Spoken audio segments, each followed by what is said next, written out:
Hello guys, শুভ জানুয়ারির একটি ভিডিওতে আপনাদের স্বাগতম।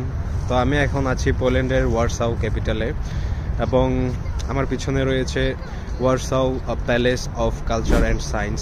আমরা মুভিতে সেই ছোটকালে আমরা দেখেছি, খুবই একটা সুন্দর শট এখান থেকে হয়েছিল এবং আশেপাশে প্রচুর উঁচু ভবন এবং দালান, খুবই সুন্দর পরিবেশ। তো আজকে আমি কথা বলবো পোল্যান্ড নিয়ে। যারা আপনারা রোমানিয়া থেকে পোল্যান্ডে আসতে চান বা অন্যান্য দেশ থেকে ক্রোয়েশিয়া, লিথুয়ানিয়া, লাতভিয়া বা অন্যান্য সেনজেন কান্ট্রি টিএরসি হোল্ডার যারা আছে, তাদের অনেকের প্রশ্ন থাকে সেখান থেকে পোল্যান্ডে আপনার ভ্যালিড টিএরসি নিয়ে কাজ করতে আসা যায় কিনা। সো অবশ্যই আপনারা আপনাদের যদি সেনজেন ভ্যালিড টিএরসি থাকে আপনারা এখানে কাজ করতে আসতে পারবেন এবং আপনাদের এখানে 90 দিন সেই ভ্যালিড টিএরসি দিয়ে থাকার অনুমতিপত্র রয়েছে। সো ফার্স্ট অফ অল আপনাদের মনে রাখতে হবে পারমিট। সো আপনারা যদি পারমিট বের হওয়ার পরে এখানে আসেন, দেন আপনারা আসার সাথে সাথে বাই পোস্টে বা অ্যাপয়েন্টমেন্ট ডেট নিয়ে আপনারা টিএরসির অ্যাপ্লাই করতে পারেন এখানে। সো যেদিন আপনারা বাই পোস্টে অ্যাপ্লাই করবেন সেদিন আপনার টিএরসিটা ভ্যালিড থাকতে হবে বা ক্যান্সেল হওয়া যাবে না।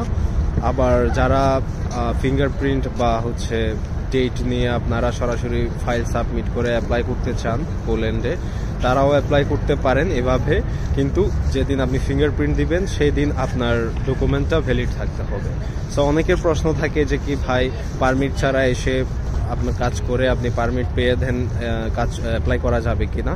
সো এটা মনে রাখতে হবে, আপনার 90 দিনের মধ্যে হয় বাই পোস্ট বা আপনার ফিঙ্গারপ্রিন্ট দিয়ে বা অ্যাপয়েন্টমেন্ট ডেট নিয়ে ইমিগ্রেশনের অ্যাপ্লাই করে ফেলতে হবে। আপনি যদি 30 দিনের বিলম্ব করেন, 90 দিনের বিলম্ব করেন তখন আপনি এলিজিবল হবেন না বা আপনার ডিসিশন নেগেটিভ আসবে।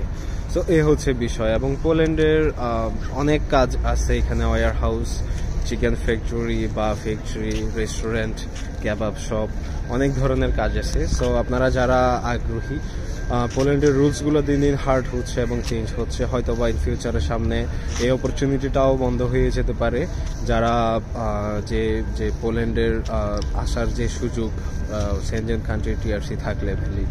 সো আপনারা যারা আগ্রহী আছেন বা চেষ্টা করছেন পোল্যান্ডে মুভ করার, সো আপনারা চাইলে দ্রুত মুভ হতে পারেন। না হয় আপনাদের ইন ফিউচারে রুলসটা পরিবর্তন হলে আপনারা এই অপরচুনিটিতে এলিজিবল হবেন না। সো এই হচ্ছে বিষয়। আমি আপনাদেরকে দৃশ্যটা দেখানোর চেষ্টা করি। এটা হচ্ছে সেই Warsaw culture place of culture and science and খুবই সুন্দর পরিবেশ। আজকে খুবই আপনার ঠান্ডাটা একটু কম এখানে, সাধারণত বেশ কিছুদিন খুবই ঠান্ডা পড়ছে, বাট আজকে ওয়েদারটা একটু শাইনি এবং খুবই ভালো। সো পরবর্তী ভিডিওর জন্য আমাদের সাবস্ক্রাইব করে আমাদের পেজটি ফলো দিয়ে পাশে থাকুন। আমি চেষ্টা করব আপনাদের এরকম আরও ইনফরমেশনাল ভিডিও শেয়ার করার। সো আজকে এই পর্যন্তই। সবাই ভালো থাকবেন। ধন্যবাদ সবাইকে।